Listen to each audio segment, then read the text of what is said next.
नाहक शरारत करने लगते हैं। लोगो, तुम्हारी शरारत का वबाल तुम्हारी ही जानों पर होगा। तुम दुनिया की जिंदगी के फायदे उठा लो, फिर तुमको हमारे ही पास लौट कर आना है।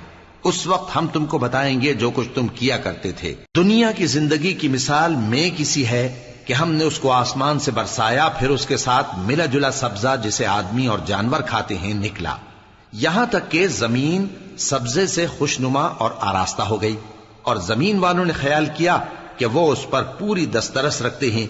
नागहां रात को या दिन को हमारा हुक्म अजाब आ पहुंचा, तो हमने उसको काट कर ऐसा कर डाला कि गोया कल वहां कुछ था ही नहीं। जो लोग गौर करने वाले हैं उनके लिए हम अपनी कुदरत की निशानियां इसी तरह खोल खोल कर बयान करते हैं। और अल्लाह सलामती के घर की तरफ बुलाता है और जिसको चाहता है सीधा रास्ता दिखाता है। जिन लोगों ने नेकूकारी की उनके लिए भला